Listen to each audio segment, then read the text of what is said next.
Apabila mata hati engkau itu tidak melihat Allah, padahal Allah itu paling besar sesuatu, Allah itu paling nampak dari segala sesuatu.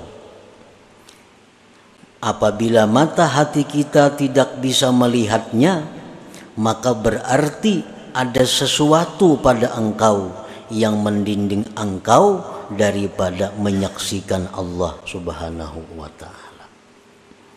Berarti masalah ini pada kita. Allah Ta'ala itu maha nampak, Allah Ta'ala itu maha besar. Dimanapun kita berpaling, di sana Allah. Tetapi kita kadang melihat, berarti yang punya masalah ini kita. Kita yang bermasalah, mata kita. Orang samun melihat mau baiknya jurang itu, kita kadang melihat, berarti kita yang masalah ini.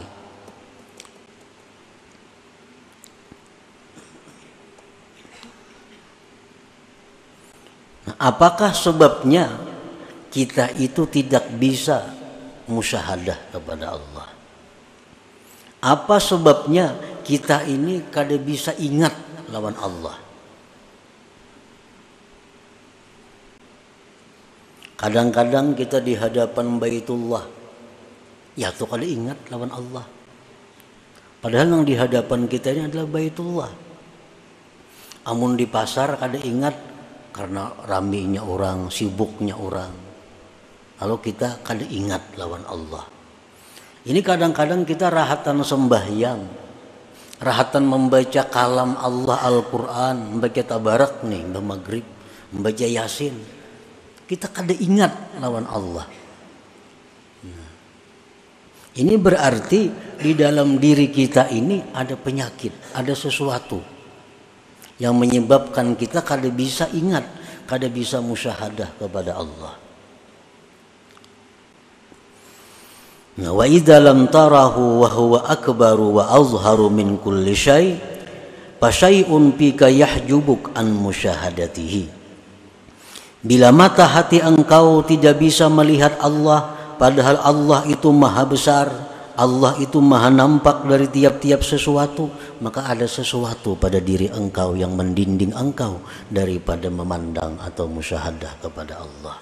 Ya Allah biha, ya Allah biha, Allah biha husnul khatimah.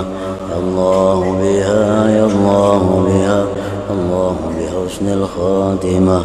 Ya Allah biha, ya Allah biha, ya Allah biha husnul khatimah. Bismillahirrahmanirrahim.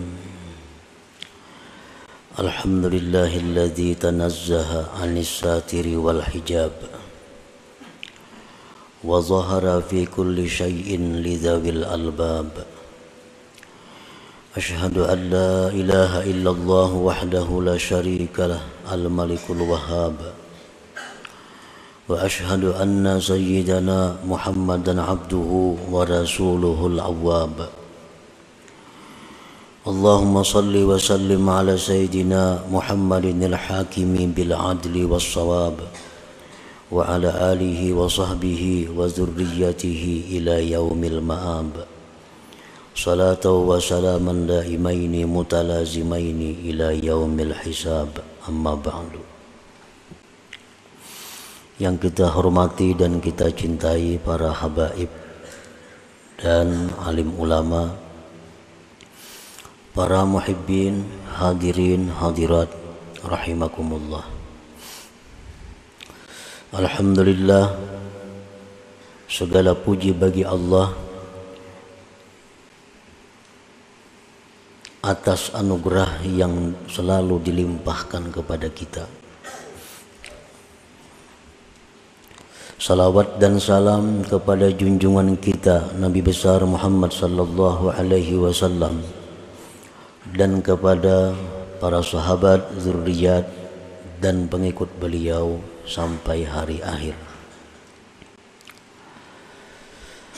Al-hikmatu tsalisatu wassalasun minal hikamil ataiyah Qala al-Imam Ahmad ibnu Athaillah As-Sakandari rahimahullah wa nafa'ana bi ulumi. Hikmah yang ke-33 dari Al-Hikam Al-Ataiyah. Berkata Imam Ahmad bin Athaillah As-Sakandari rahimahullah,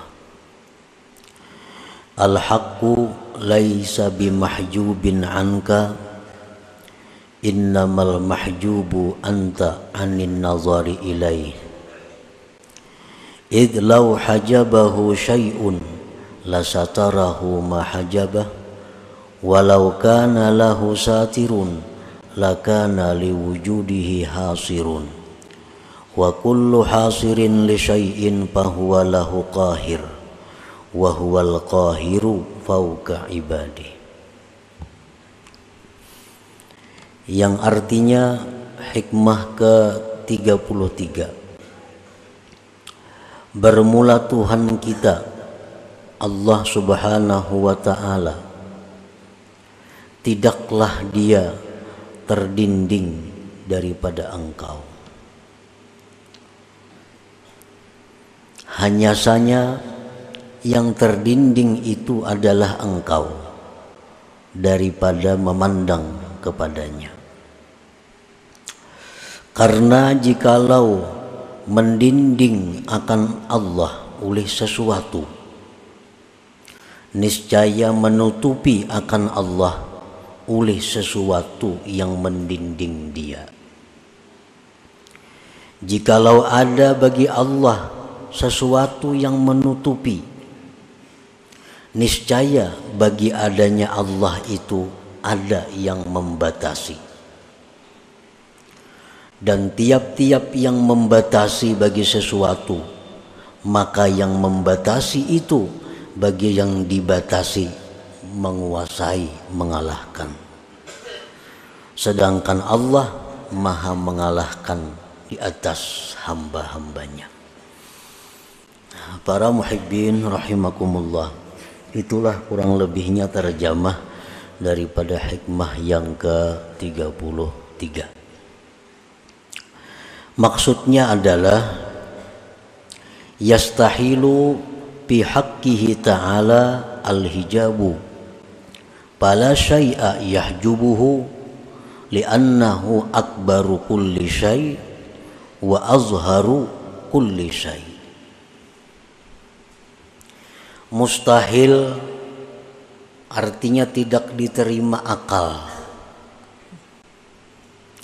pada hak Allah Ta'ala itu hijab, dinding. Maka tidak ada sesuatu yang bisa mendinding Allah. Kadada nangkawa mendinding Allah. Jadi mustahil Allah Ta'ala itu terdinding oleh sesuatu, sehingga tidak bisa dilihat dengan mata hati kita. Kenapa Tuhan Allah Subhanahu wa ta'ala itu tidak bisa didinding, ditutupi oleh sesuatu? Karena Allah itu paling besar sesuatu dan paling nampak sesuatu.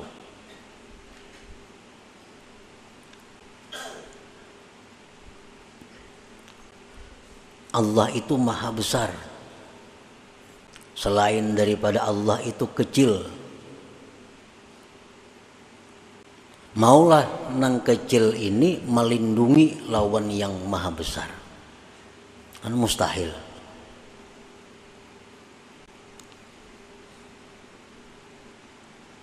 Sesuatu yang nampak, yang jelas, itu kada akan bisa didinding,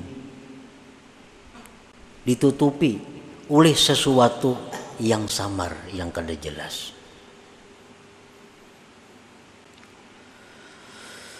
Wa idza lam tarahu wa huwa akbaru wa azharu min kulli syai' fa syai'un fika yahjubuka an musyahadatihi. Apabila mata hati engkau itu tidak melihat Allah, padahal Allah itu paling besar sesuatu, Allah itu paling nampak dari segala sesuatu.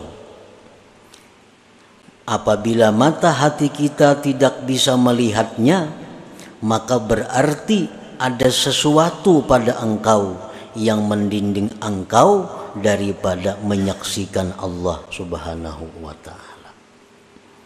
Berarti masalah ini pada kita. Allah Ta'ala itu maha nampak, Allah Ta'ala itu maha besar. Dimanapun kita berpaling, di sana Allah. Tetapi kita kadang melihat. Berarti yang punya masalah ini kita. Kita nambah masalah. Mata kita. Orang samun melihat baiknya jurang itu. Kita kadang melihat. Berarti kita nang masalah ini.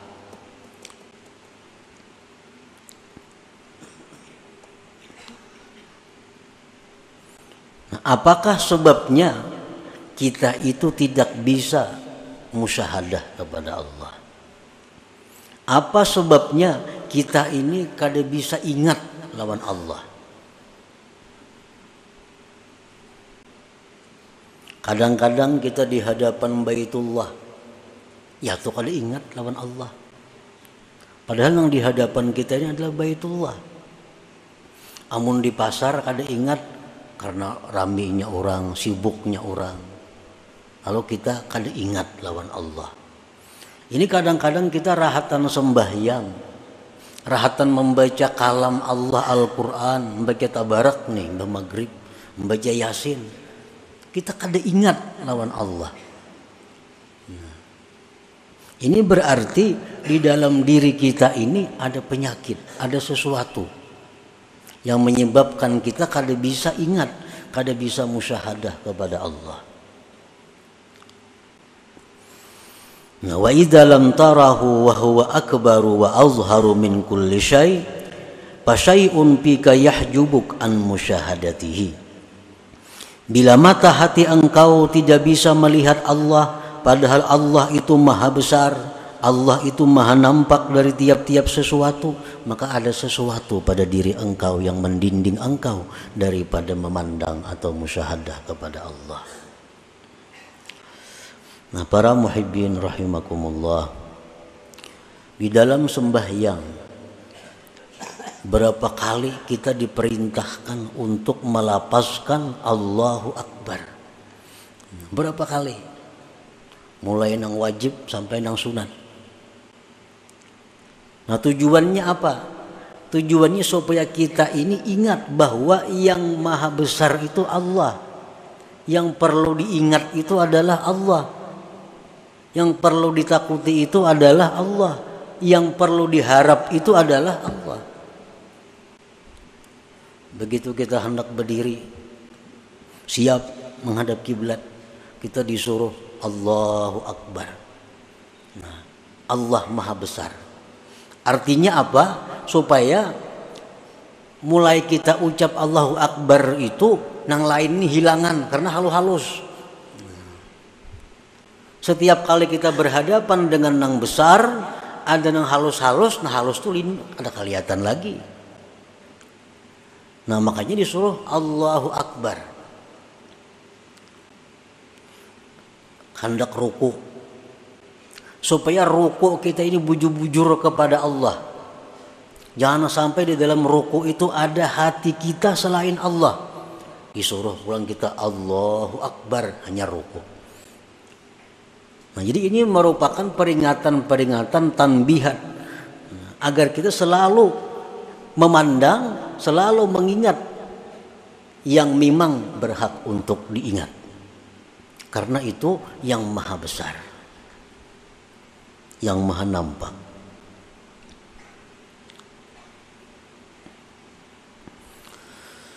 Nah, apabila kita sudah mengakui Allahu Akbar, Allah itu maha besar, sudah meyakini Allah itu maha nampak, Allah itu sangat jelas, tapi kita kada bisa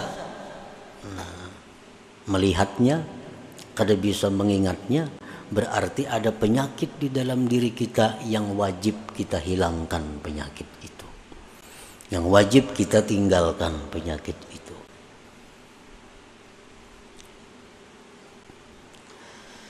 Nah, apa penyakitnya? Sehingga kita ini kada bisa musyahadah lawan Allah.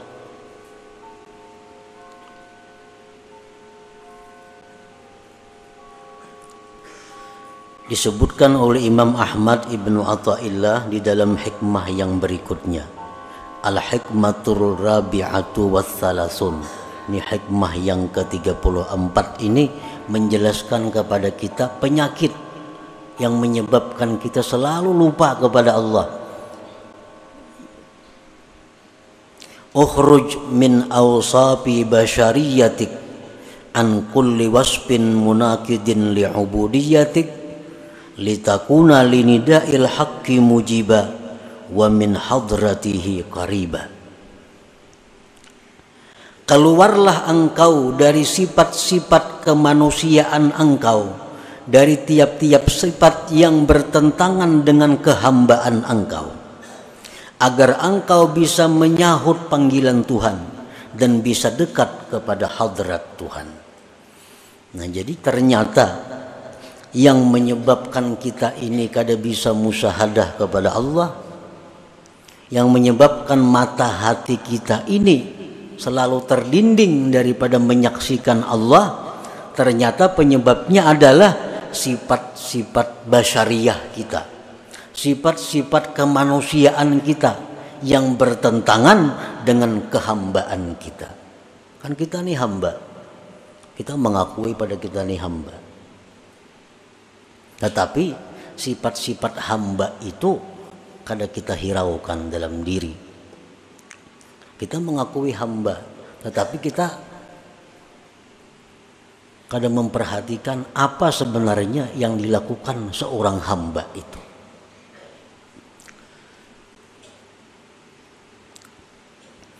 Nah, maksud daripada hikmah yang ke-34 ini adalah khalli qalbak anis sifatil mazmumah al-bahimiyyati was-sabu'iyyati wasyaitaniyati war-rabbaniyah wa halliha bi sifatil ubudiyah yukshaf lakal hijab alladzi fik fatarallaha akbar wa azhara kulli syai.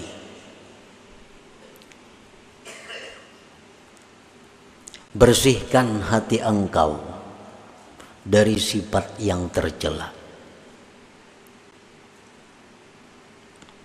baik sifat kebinatangan, sifat kebuasan, sifat syaitan, sifat ketuhanan yang ada dalam hati kita itu mesti dihilangkan, karena itu yang menghalangi kita daripada musyahadah. Itu yang menyebabkan kita ini lupa kepada Allah, lupa kepada Allah, padahal kita berada di tempat yang semestinya Allah sangat jelas. Dan perhiasilah hati itu dengan sifat-sifat kehambaan, niscaya dibukakan bagi engkau dinding yang ada pada engkau, sehingga engkau bisa melihat Allah itu maha besar, Allah itu maha nampak daripada segala sesuatu. Jadi hijabnya ini, dindingnya ini pada diri kita. Selama hijab itu kada kita hilangkan dari diri kita, apapun ilmu yang kita pelajari tetap kada akan bisa musyahadah kepada Allah, tetap kada akan bisa khusyuk dalam menjalankan ibadah selama kita masih bersifat dengan sifat-sifat yang tercela itu.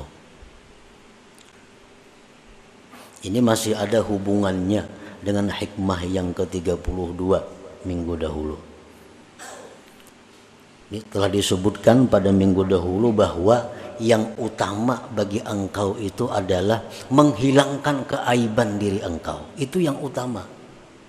amalan-amalan nang pacang bakaramat, amalan-amalan nang pacang sugih, amalan-amalan nang pacang dihormati orang kada usah digawi kalau masih kita punya sifat-sifat yang tercela. Amalan hendak masuk surga kada usah dibaca. Kalau masih ada pada diri kita sifat yang tercela, cari amalan yang bisa menghilangkan sifat tercela itu.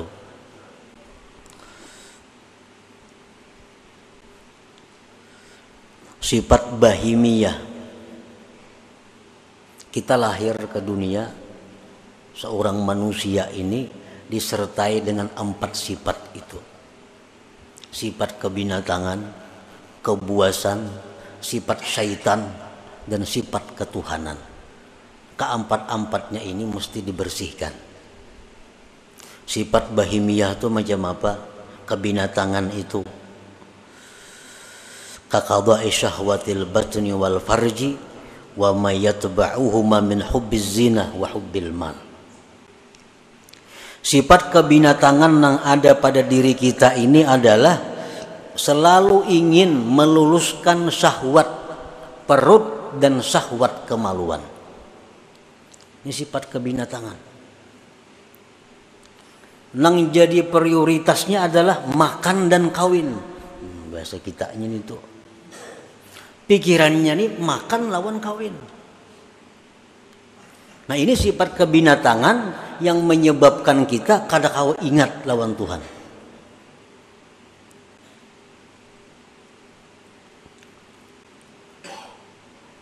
Dan sifat yang mengikuti makan dan kawin.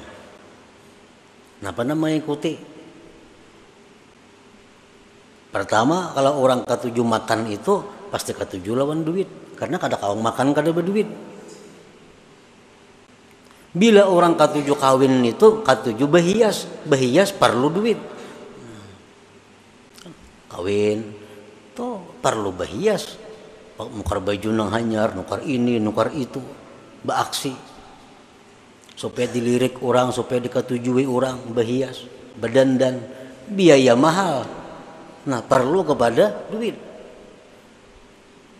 Nah sifat itu nang maulah kita ini kada kawa bujur di dalam ibadah kita.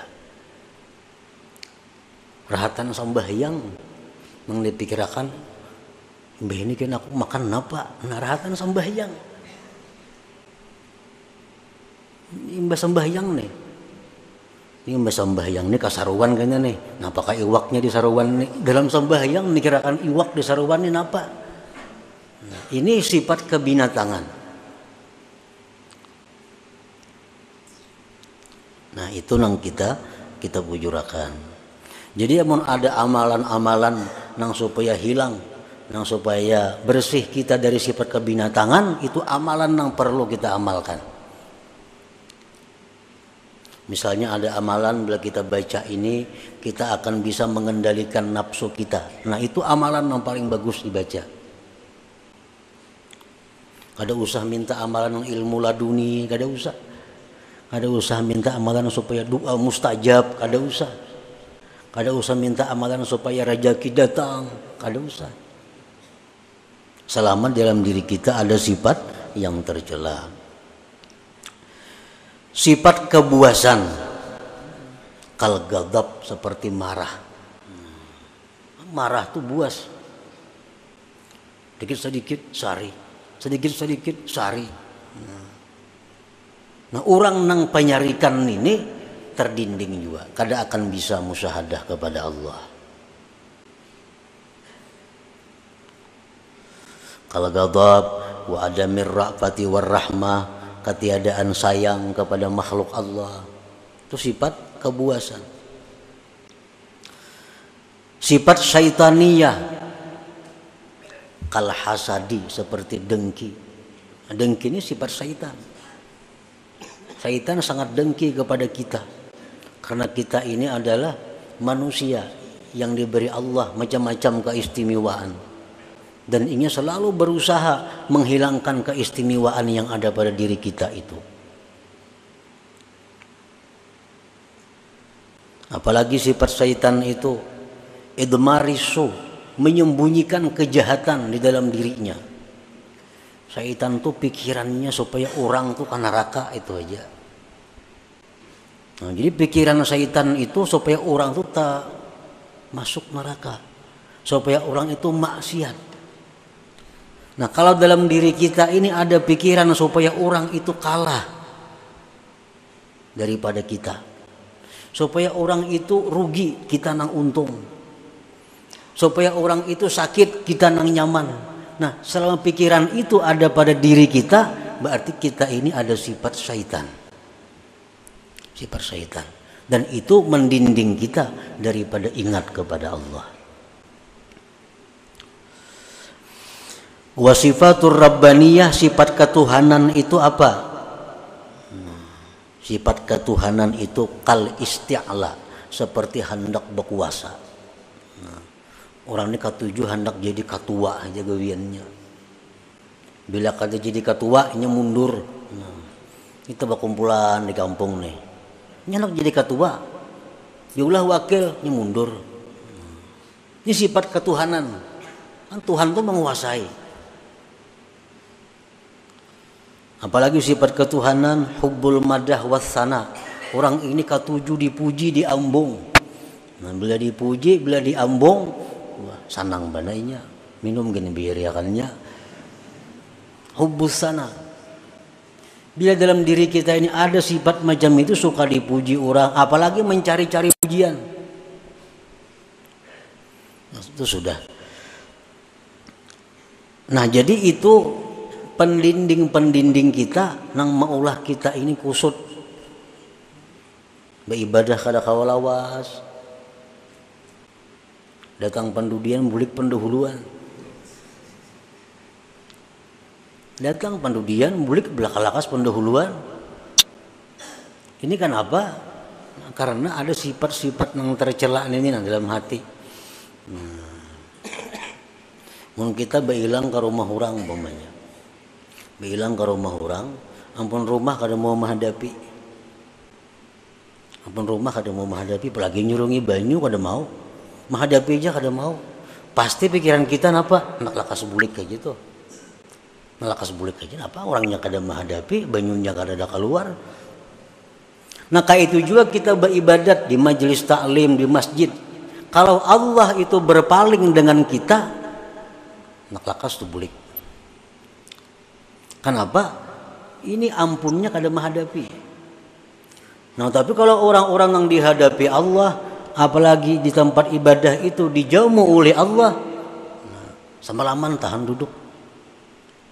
Nah, karena orang ini dihadapi Allah, dijauh oleh Allah, artinya bisa menyaksikan mata hatinya kepada Allah Subhanahu wa taala.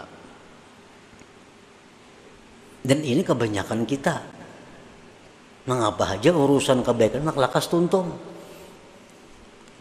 Bila urusan kebaikan pasti hendak lakas tuntung. Model kada sanggup itu menghadapi. Nah, kenapa? Karena Allah berpaling. Inya kada bisa melihat. Mata hatinya kada kuntak. Nah, karena terdinding oleh sifat-sifat yang kebinatangan yang berkuasa dalam diri kita. Nah, kemudian lagi sifat kehambaan. Nah, sifat kehambaan yang mestinya sifat kita tuh. Pertama, taat. Itu sifat seorang hamba. Mestinya taat kepada Allah, taat kepada hukum. Ini sifat seorang hamba. Apalagi sifat seorang hamba itu tawadhu. Itu sifat hamba, tawadhu. Apalagi sifat hamba ikhlas, berbuat itu untuk tuannya, beramal untuk Allah. Nasihat, ini sifat hamba. Nasihat ini artinya apa? Menghendaki agar kawan ini nyaman, agar kawan ini baik, agar kawan ini selamat. Itu nasihat. Itu sifat seorang hamba. Nah, bila sudah sifat-sifat kebinatangan, kebuasan, syaitan, sifat rabbaniyah itu sudah kita hilangkan dari diri kita, dan kita hiasi hati dengan sifat kehambaan kita, maka otomatis sudah kita bisa musyahadah kepada Allah. Musyahadah kepada Allah. Sembahyang kita memandang Allah, ibadah kita membaca Quran memandang Allah, maka akan kita temukan kenikmatan-kenikmatan ibadah, kelezatan-kelezatan ibadah. Fahina idin tasduqu fi qaulika Allahu Akbar. Nah, maka pada ketika itu engkau menjadi orang yang jujur dalam perkataan engkau Allahu Akbar. Kita ini kada jujur banyak. Kita harus mengakui bahwa kita ini kada jujur, terutama kepada Allah. Terutama kepada Allah. Kita mengucap Allahu Akbar, nahap Allahu Akbarnya, berangkat tangan lagi.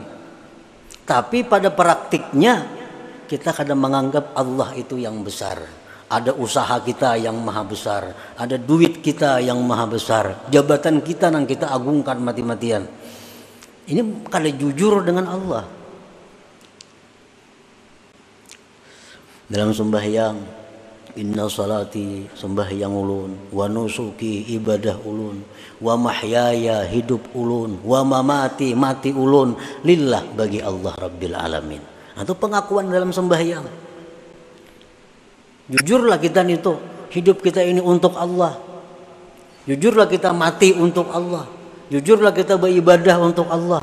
Nah, ini kebanyakan kita kada jujur.